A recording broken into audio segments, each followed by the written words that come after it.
Welcome to the Find Your Leadership Confidence podcast with Vicki Nedling. You are about to discover impactful lessons that help you grow as an individual, grow your confidence, and find the positive and good within you, so you powerfully and authentically become the best version of yourself. Be sure you visit our website at www.findyourleadershipconfidence.com. While you're there, subscribe to us via your favorite network. Now tune in, get ready, and enjoy the journey of emerging as a leader of exception in the 21st century. Welcome, everyone, to the Find Your Leadership Confidence podcast. I'm your host, Vicki Nedling, coming to you from Roswell, Georgia. The goal of this podcast is to bring topics and guests that will empower you to become that confident leader and take your business and your life to the next level. Today, I am very pleased to bring to you Larry Easto. And let me tell you about Larry. Larry has over 40 years of experience in providing professional services as a lawyer, consultant, writer, trainer, and coach. The heart of his work lies in experimental learning, the principles of which he applies to help clients develop and apply their own solutions to their issues and opportunities, preferring to empower clients to meet and overcome their challenges. Over telling them what to do, how to do it, Larry endeavors to equip them with the right tools to make informed decisions. He has authored over 30 books, ebooks, and video courses since 1993, sharing practical strategies for professional and business growth. In 2004, Larry published How to Succeed in Your Professional Service Business, which is available online and offline through all major booksellers. And later in the year, he created and published Your Transformation Connection, a 12-lesson video course, as well as New Beginnings and New Opportunities, which is a free ebook that he has, both of which are intended to help motivated individuals make transformation from where they are to where they want to be. Please join me in welcoming my guest as we talk about sensitive but strong success strategies for the HSP professional. Please join me in welcoming Larry Easton. Larry, I love to have conversations with some highly sensitive people. I've done maybe 3 or 4, and they're always so interesting and engaging. So I'm looking forward to talking about this with you today. Thank you. I hope I don't disappoint or break down in tears. I did read some of your free ebook, and I found it very easy to read and also quite informative. I thought it was really well done. Thank you. Thank you. Appreciate that. It was one of those things that kind of happened by accident, and I'm delighted to have it out there. So it's Yeah. I'd rather write than anything else, but periodically I have to pull up from the screen and do other things. I could tell that from the reading. So let's just start with 2 easy questions before we get into the heart of this. And that is, just tell everybody, what part of the country do you live in? Where do you call home? I'm Toronto, Canada, and we are in the process of welcoming spring. It's been a long winter this year, but way up north in Toronto. I've lived in Canada all my life. Done some traveling, but Toronto's home. It's a fun city. Big, people from every nation in the world live here. So it's you want a good restaurant, they're all over the place. That's true. Yeah, I spent about 3 years back and forth from Atlanta to Toronto as I was launching the UPS store up there. So Toronto was where I hung out, and I agree with you. It was wonderful, wonderful. So please share about your journey, some of the highlights, the turning points that really guided you, informed you of what you do today, and more importantly, why you do what you do today? That's a big question. I'd like to say that at a very early age, I wanted to be where I am now, but I can't say that. It's been a journey like all over the place. I've made a lot of default decisions, decisions that really wasn't what I wanted, but any decision is better than no decision. So I made a lot of decisions like that. I trained as a lawyer because I didn't know what else I wanted to do, and it, you know, kept me from getting a job. I didn't have to do anything for a while. And I found that once I practiced law, started practicing, I really enjoyed the intellectual part of it, but I loved working with clients. I loved the interaction with clients. My first job with a lawyer, with a law firm, didn't work out too well.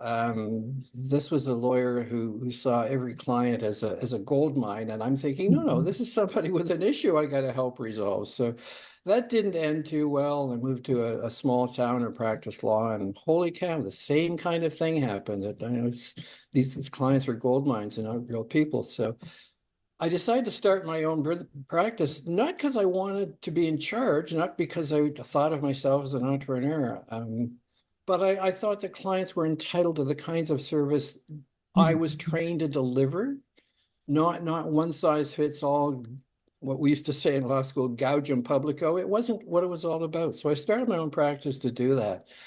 And I thought, holy cow, I'm running a business. I got to learn all this business stuff that I didn't know anything about. So I did that and found that it worked out really well. I love planning, so I was able to do the planning and the organization, all that kind of thing. Got to the point that I was practicing law in rural Ontario in a small town of, I don't know, 4,500 people. And it got kind of boring. I was running out of growing room. So made the switch to Toronto, and I've done a number of things since then.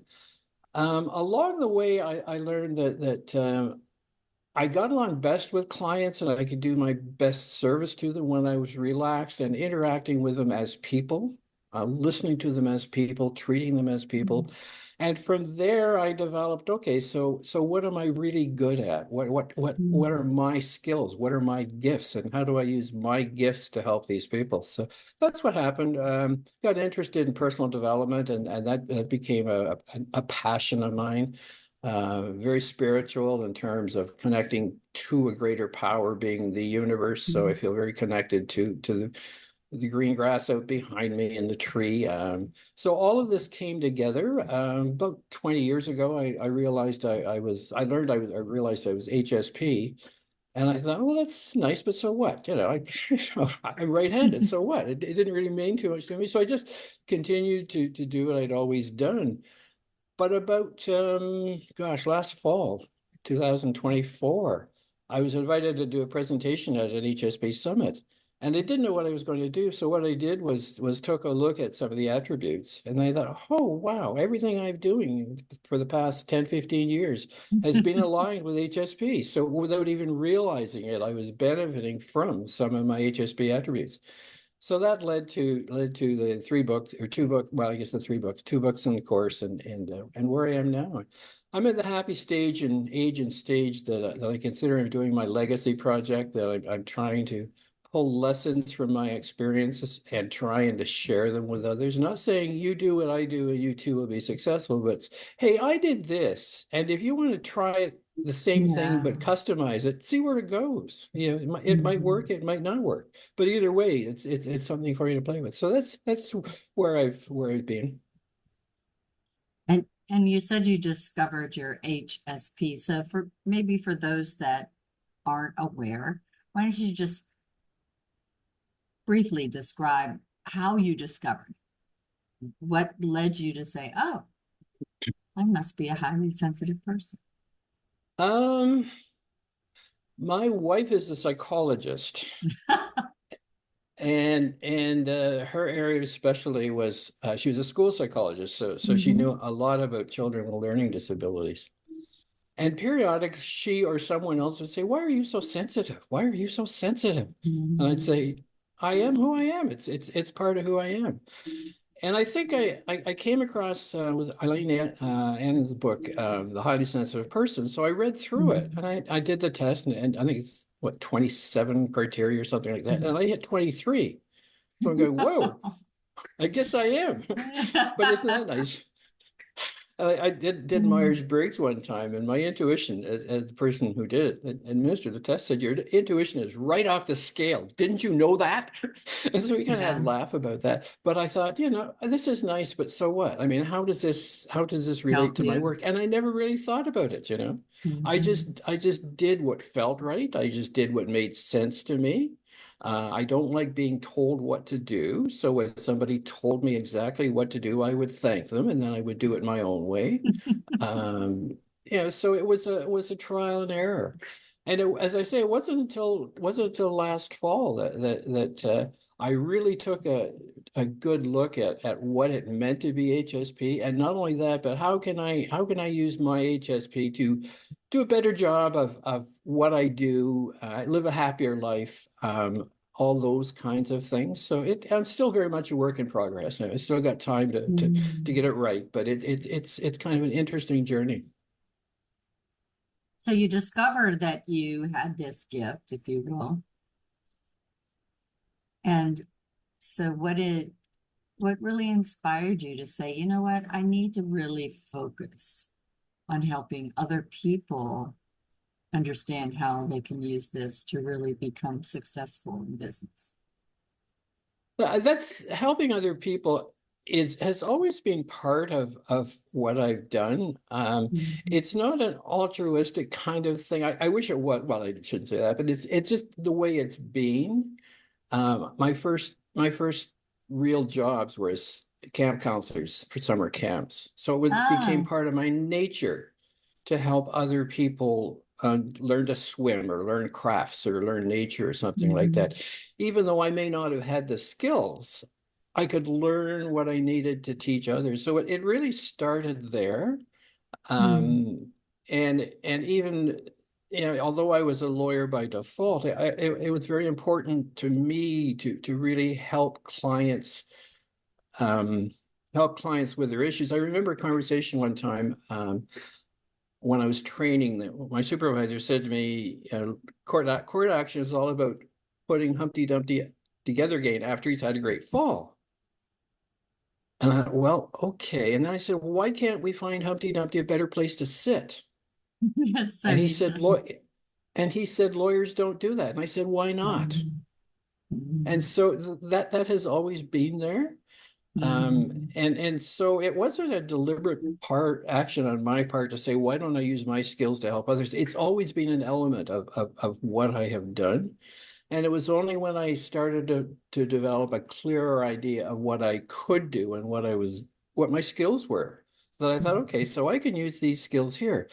But early 20s, I took a course in experiential learning, and I thought, wow, this is amazing, because everybody says experience is the best teacher, but nobody tells us how to learn from experience. So that's what this course was all about. So I've built that. You know, this was before I'd done probably a dozen books by that time. But after that, I started to build into it the experiential learning component. And that's basically, you know, what experience did you have? What did you learn from it that you could use again? And so Yeah. that's when I started building that in. One of the things that I loved to do early on, young age, was to volunteer. My dad volunteered all the time. And so I just, thought that's what you It's just a did, way of life. And so whenever it came time for me to hire people, I always looked at that part of their resume or asked open-ended questions about their volunteering and service, because I just found the people that were like yourself that experience volunteering and giving and problem solving and in that way were really much better employees for me. Really. That's interesting. Ah, I never And I thought. think I won't be hiring it. Yeah, I like it. I but like I it. I think, it kind of goes with what you were saying, that, you just get in that mindset that you should lend help to others, so for me as a manager, I really focus more on letting them discover things and leading them rather than managing them. And that always made for a better relationship, I think, with the folks Oh that I yeah, was. absolutely. Absolutely. I've never really been in a position of hiring. I've hired staff for my office. And I was also area director for legal aid, which meant that I was responsible for making sure that legal aid got to people who didn't have the resources to hire lawyers. And my approach has always been to let them do the most they can so I can do the best I can. Mhm, So micromanagement was not part of my style. And if mhm. somebody was having trouble with something that I didn't want to do and I thought they could, I would help them learn how to do it. So I didn't have to.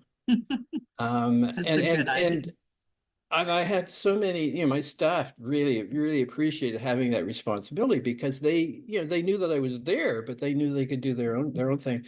And so many Mhm, clients would talk about what a great place my office was because the staff was always so helpful because the staff was always so interested in them. And it wasn't that we didn't have an office manual saying be nice to people, but I gave them enough responsibility that they felt good about what they were doing. And this came mhm, through in client service. mhm, Uh, so it worked out really well. mhm. So many HSP or highly sensitive people struggle with traditional marketing. And so, we as entrepreneurs, small business owners have to do marketing, right?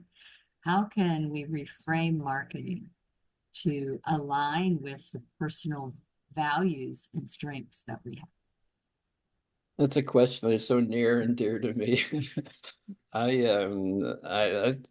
an HSP, I tend to be introverted and I hate networking. I just absolutely hate networking. I've been to so many networking events that it's been hell on earth for me, but I've been good at it. I've been good at it because I've really forced myself to do it. A number of years ago, I was watching a webinar about copywriting. I wanted to learn how to do copywriting, and these guys were just going on and on and on. You do it exactly the way we do it, and then you'll be successful. Don't even think of doing it your own way until you're really good at the way we do it. And I'm thinking, come on, this is crazy. And it really upset me that somebody was pushing this, and they were making gobs of money, and just really bothered me. So I found myself meditating on it, just kind of reflecting on it and saying, no, why is this so hard? Right. What's this all about? Then it dawned on me that for those of us who run small businesses, it's all about relationships. Regardless of the Mhm, service, it's all about the relationships with our clients. And so if it's all about relationships, why don't we attract clients the way we make friends? mhm, Instead of pushing things at them or yelling at them or telling them what to do. I mean, if somebody wanted to make friends, start out by telling them what to do, that's not going to go anywhere. mhm, But it's a case of building a relationship. And once the relationship is built, then you maintain it the way you do maintain relationships mhm. with friends. And guess what? That leads to repeat business and referrals. And That's so true. and once I grabbed hold of that, I said, okay, so let's call it authentic marketing. And so that's the term I use now, authentic marketing. And it's all about attracting new clients the way you would attract friends, Mhm, maintaining relationships with clients the same as you would with friends, which is honest, open, being mhm, yourself, respectful, all of those kinds of things. And in a professional practice, it's just, as professionals, people hire us because of our personal likability and professional competence. So if you're treating them like friends, you're halfway there. mhm. So I think you kind of touched on this, but what are some common authentic strengths that you've seen in HSP entrepreneurs that really often go unrecognized? Oh yeah. I guess the biggest one is to think before we talk. And it happens so fast. It happens so fast that people that don't understand it are saying, wow, you're very impulsive. But I know in my situation, I quite often have a solution to the problem before other people are even aware there's a problem. And the flip side is people with ADHD who totally impulsive. They hear two words and they've got the solution to it. So I think the that being careful listeners, being good listeners, and then being able to see patterns. And again, thinking back of when I was practicing law, I could start to see patterns in people's behavior. And even when I was doing consulting, I could see patterns, and I couldn't really identify them as patterns. But I just thought, okay, now I wonder if there was a different way of doing this. And so I would say, if instead of doing this, if you did that, how would it work out? And they'd say, oh, never thought of that. What a great idea. So it's a case of kind of listening to what they said and seeing a pattern. And that to me have been the two biggies. The others, as an introvert, I love space. COVID to me was great because I didn't have to go anywhere. But it just, I love I love the space, but it would have to be the attentive listening, just coming up with ideas, coming up with solutions fairly quickly.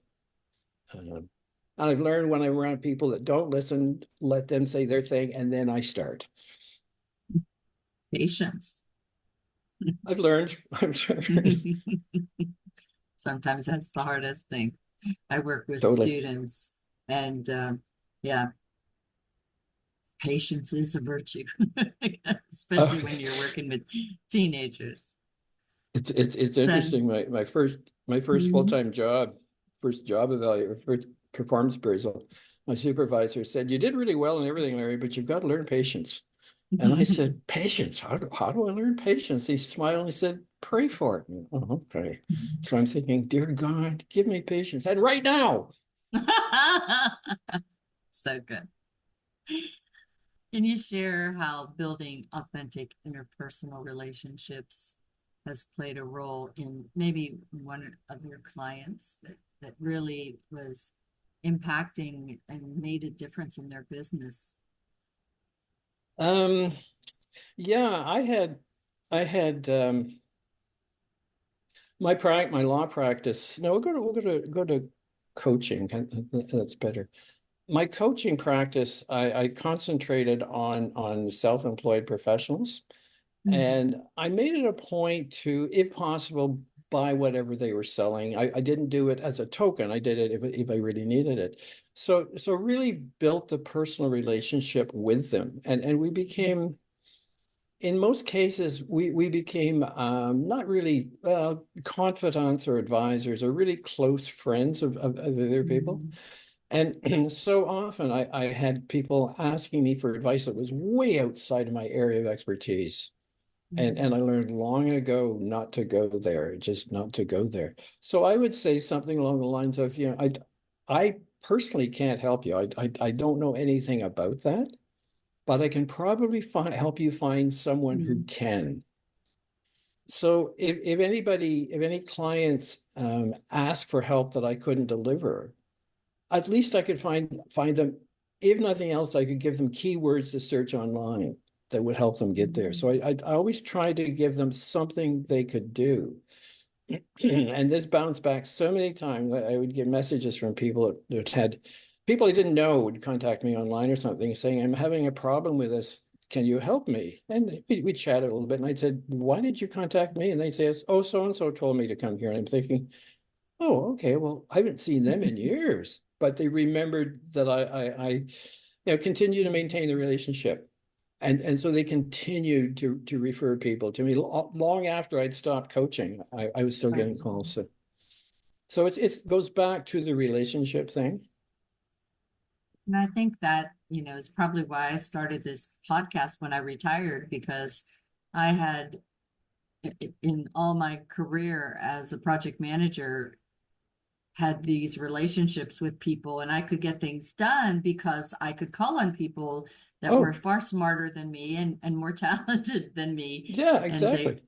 And so as I started my entrepreneur journey, I thought, there's a lot of us out here that we're just winging it. We don't know what to do. We don't even know the questions to ask. And so I thought this would be a great way to bring resources. Oh yeah. Yeah. And it's funny because as we get more experience in whatever field we're in, we forget what we know because we're not using it all the time. And somebody will ask a question, and I find it myself answering. I'm thinking, where did that come from? Okay, yeah, I did that a million years ago and it's still there. So it's, yeah, it's yeah, I still remember some things from training as a student. So it's there. Mm. So let's talk about your book, How to Succeed in Your Professional Service Business. What are some of the key transformations that you hope that readers are going to experience as they go through the pages? The biggest one is, I guess the two biggies would be that you are your business and vice versa. Mm. So as as you as a person grow and develop, so will your business grow and develop. You can't stay stuck the way the way you were as a student. I think that's important. And also the authenticity in marketing, authenticity and delivery of services. You do what you do best and delegate the rest. I mean, we get into so much trouble when we get out of our lane. So the big thing is to consider that, whatever you may have learned in that MBA program may not apply when you're running your own business out of your home. Yeah. So it's a case of really building on your strengths, really identifying your strengths and building on them and going from there. And it's your business. So if somebody tells you what you should be doing, thank them and do what you think is right for you. Right. I also found too that whenever, I delegate, there's some things that I would delegate because the other person was far better for doing it, or I didn't have time to do it. But there were cases where, when I didn't know how to do it, that was like, okay, well, let me sit back and watch you and listen to you and learn from you so that out to you or someone else if this came up again and you weren't available, if that person wasn't available. I think it's always important to just keep continual learning of new things, and Oh, that's why I exactly. love. And Go and ahead. experiential learning, it doesn't have to be my experience. We can learn from other people's experiences as Yeah, well. I mean, for they don't have a sure. monopoly on So let's talk about the video course that I mentioned in the intro, your transformation it. connection. You note that it promises 12 lessons as you journey through this transformation connection. So, kind of shift can the participants expect by the end of the 12 lessons? Ah, I get my hope is shifting from I can't to I can, Mm. and shifting from I don't know to I can figure it out. So, Um, mindset almost. oh, exactly. Excuse me. What I tried to do was to simplify the process. There's a 6-minute video, and then there's a workbook with exercises. And in the video, I would do the basic theory of whatever I was talking about, whether it's law of attraction or SWOT analysis or anything like that. I would Yeah. do a basic outline of it. And then in the exercises, it would be walking somebody through doing it themselves. So it's a case of saying in the videos, this is how you do it. And because I'm not a big fan of talking heads, I use narrated slides. So there's all sorts of, Yeah, you do. I think, cute pictures in there and that kind of thing. And Mhm. it makes it more, to me, it makes it more user friendly. And it's a case of really helping them say, okay, no, these are the principles. This is how you go about applying it. Now it's your turn, Yeah. and passing it back to them. And once when I launched it, I just thought this was kind of a cool thing. And when I realized how closely it is with the attributes of HSP, I've reduced the price 25% for anyone who is HSP. And there's a little qualifier in the order form. You just have to fill that in and you'll get it. Mhm. But what I want to do is leave people with a bunch of skills that they can use, Mhm. not only for making the transformation, but for making a difference in other areas of their lives. Not a one size, not a once and done kind of thing, but a resource that they can tweak and modify as they move forward.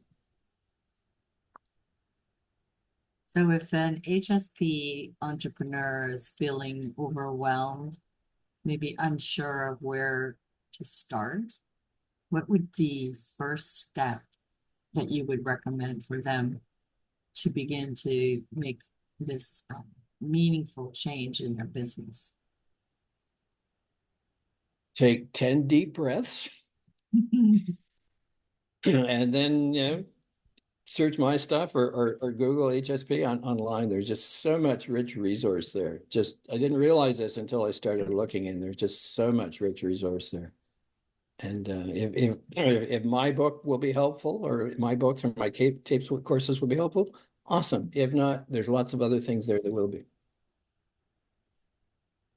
First step is recognizing that you have this. Oh yeah. Take the quiz. Exactly. Well, if you out there are intrigued, interested, and want to know more and want to be able to connect with Larry, then I'm going to do, as always, share my slide that has his contact information for you. If you're just listening, you can go to my YouTube channel, Vicki Nettling. So please subscribe if you haven't already. Or you can go to my findyourleadershipconfidence.com website. You can subscribe to that as well. All of this information is in the show notes for both. So the website is his name, Larry Easto. That's EASTO.com, LarryEasto.com. LinkedIn is the same, Larry Easto. I'm going to turn it over to Larry. He's going to talk to you about his call to action today, what you can find when you go to LarryEasto.com, as well as how often he puts information out on LinkedIn. So Larry, it's all yours. Thanks, Vicki.